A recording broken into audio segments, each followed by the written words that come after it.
Hi, this is Linda Welsh with Linda Welsh Realty Group.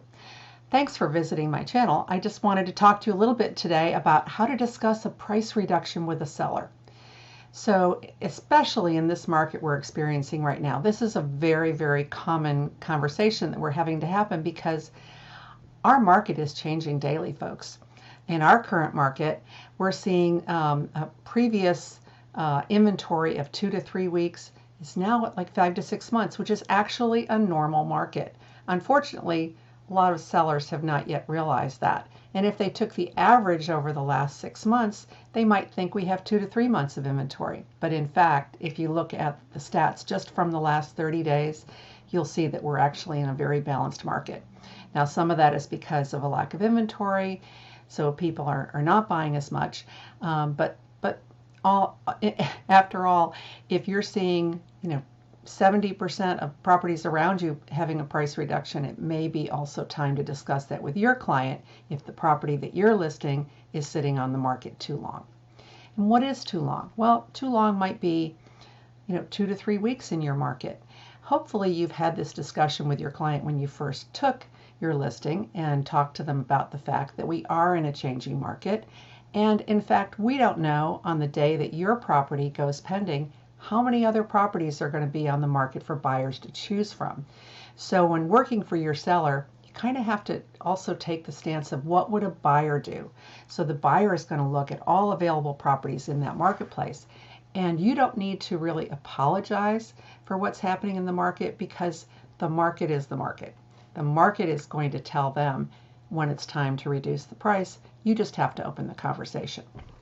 So show them the facts. Let's get down to tax and just look at the facts. How many properties are on the market right now? What is the average days on the market? Which properties went pending?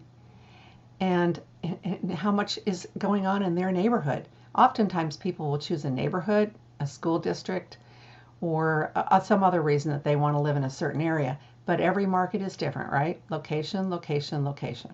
So showing them the facts, you need to have a plan of action and follow up with them regularly. If you are seeing diminished showings and you're seeing no offers, or you're seeing offers that are not being accepted because they're not meeting your seller's expectation, you need to have another conversation. And one of the conversations I also like to talk to people about is even if you could wait forever for the right buyer, number one, are you prepared to take on the upkeep and the taxes and the maintenance until that happens? Eventually, someday, the market may reach that price. But even today, if you got that price, would the house appraise? In our market right now, we are not seeing people paying way over asking price like they did 6 months ago. So if your seller is holding out for his dream price, chances are, if it's not getting those offers, it also may not appraise because your appraiser is going to want to look at 5 to 6 properties that have sold in the last 3 months in that neighborhood. If they can't find that, they might go back 6 months or they might go slightly outside the neighborhood, but they're not going to consider one home that sold at a great price 5 months ago or 2 homes. So you need to get real with your client and be patient and kind with them, but just deliver the facts. This is Linda Welsh. Thank you for visiting me today. I hope this helped.